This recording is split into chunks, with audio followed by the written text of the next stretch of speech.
Good afternoon, everyone. Welcome to the post-event press conference for the sixth round of the 2018-2019 ABB FIA Formula E Championship here at the FWD Sanya E-Prix. Another intriguing and incident-packed race here this afternoon. Our winner, Eric Vergne from DS Techeetah. Well done to you, Jeff. Second place is Oliver Rowland from Nissan Edams. And in third place, we have Antonio Felix Da Costa from BMW Andretti Motorsport. So we'll go straight into it. Eric, your first win of the season, your sixth win overall in Formula E, and of course the first win for the newly named DS Techeetah operation. It's a big day for the team, it's a big day for you after such a difficult start to the season. Tell us about the satisfaction levels on getting the job done today. Yeah, well, thanks a lot.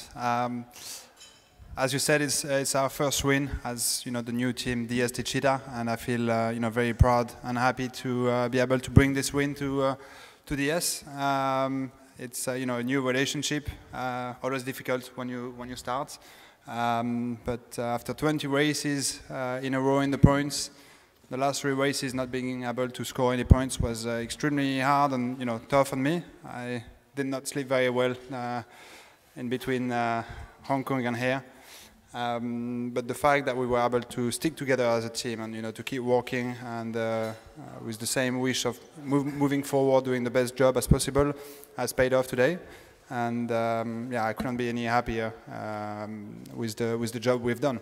And as you said, it's a big day for us. We are a Chinese team, and winning here was absolutely amazing up until the podium when we heard the Chinese anthem. All the fans were singing it, and it was actually quite emotional. So yeah, it's a big day for us.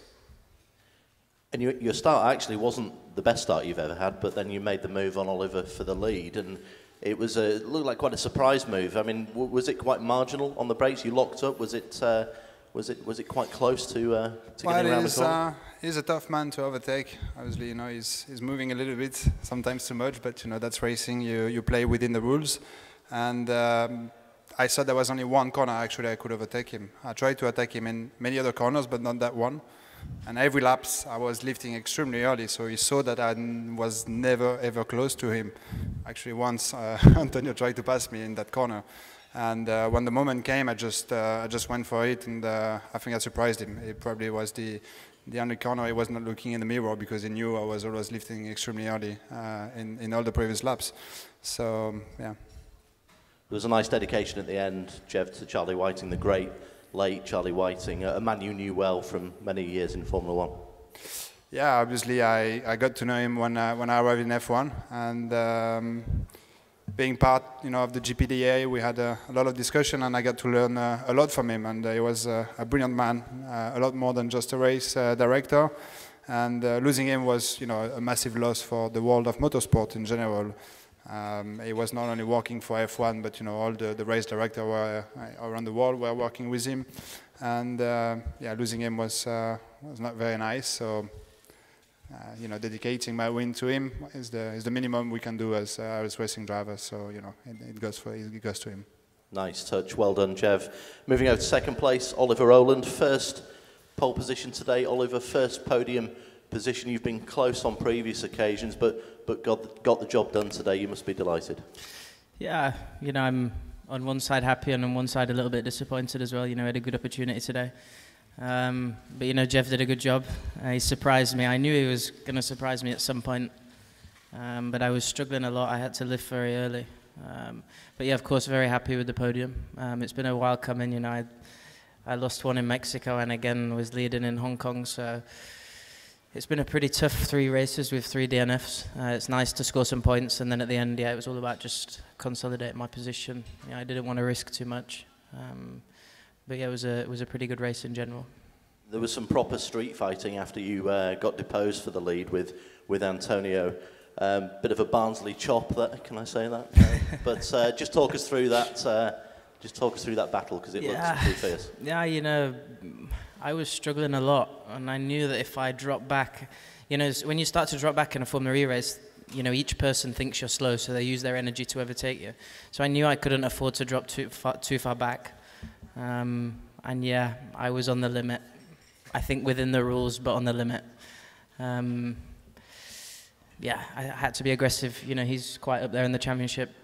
You know, he wants to score consistent points, and you know, I need to be there on the podium. So yeah, I took a bit of a risk. Was a bit on the limit, but yeah. Well done today. Great performance from you, Oliver. And in third place, Antonio Felix Da Costa, our new championship leader. Another good points haul today, Antonio. You seem to have the most efficient car. I think that's fair to say. Just talk us through how the race developed for you. Yeah.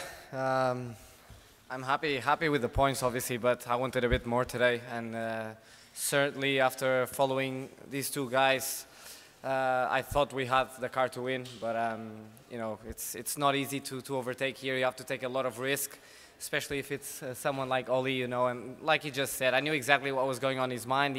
He wanted this podium a lot, and he knew that I needed a point. So I took a little risk at some point, but yeah, and he defended late. I was already half committed, and it could have ended badly, but luckily everything worked out. But yeah, I was sitting there a little bit frustrated. I couldn't go forward, so I had to make sure I wasn't going backwards. But yeah, it is what it is. I mean, I'm happy with this. It's still a long way to go. I think we're only just halfway now, and we got to make sure we're there in July. So yeah. There's always been the sense that you're playing the long game in this championship. Like you say, there's halfway through here. Some championship advice from Jeff there, maybe? I don't know, he thinks I'm going to finish third. He said he has to be there in July, and there he's third, you know? I think third in July will be enough to then win the championship. Jeff's got his crystal ball out again, very good. So in terms of the championship, obviously, like you said, it's only halfway, Antonio, but you are leading the championship and are right in the mix for this fifth season. It's like I'm not coming into the races thinking championship, you know. But you know, today we missed out on pole by a silly mistake. I think I could have had that one. So that's why I'm here a little bit. Like, you know, if I started from pole, my day would have been a little bit easier. But you know, I don't come here thinking about the championship, but at the same time, you have to. You know, if I would have gone for it more committed, probably had scored no points, then it would have been over basically. So, you know, you have to balance it out, and let's see if it works. I haven't been fighting for a championship in a long time, so I think I still know how to do it, but we'll see. Very good. Well done to you today. We're going to open